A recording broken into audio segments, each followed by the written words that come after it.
আগন্তুক 9 তাৰিখৰ যি আমাৰ ভোটৰ যুদ্ধ আছে UPPLৰ দলৰ হৈ মই যিহেতু নিজেই প্ৰাৰ্থী ৰাইজৰ ওচৰত গৈছোঁ, ৰাইজক লগ ধৰিছোঁ, ৰাইজৰ আশীৰ্বাদ আস্থা বিশ্বাস সকলো ধৰণৰ সকলো স্তৰৰ আৰু বিভিন্ন জাতি জনগোষ্ঠী ধৰ্মাৱলম্বী যিখিনি পাৰোঁ য'তেই যাব লাগে দলে যিখিনি প্ৰগ্ৰাম শিডিউল কৰিছে যিহেতু 1,70,000 ভোটাৰ প্ৰতিটো ৰাইজৰ যাবৰ কাৰণে চেষ্টা কৰিছোঁ কিমান সম্ভৱ হয় কাৰণ সকলোৱে কেণ্ডিডেট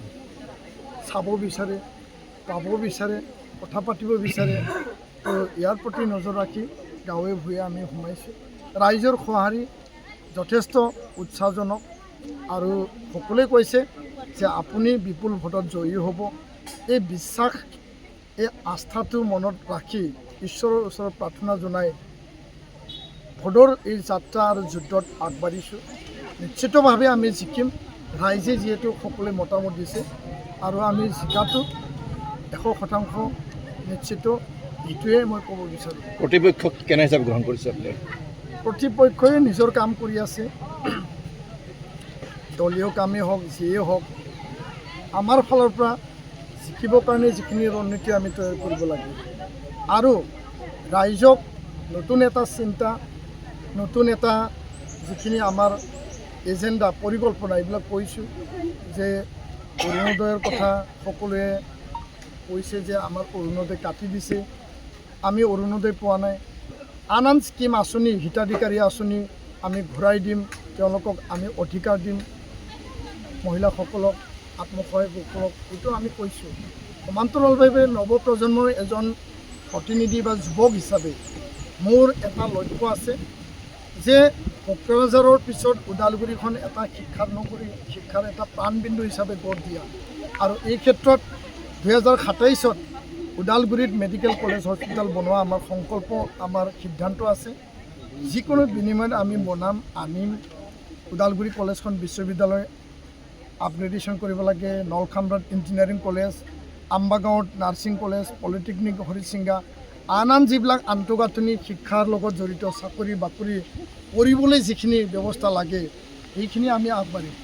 UPPL হিচাপে বিশেষকৈ দীপেন বড়ো হিচাপে কিয় ৰাইজে ভোট দিব আপোনাক আমি সকলোকে কৈছোঁ দলৰ প্ৰতীক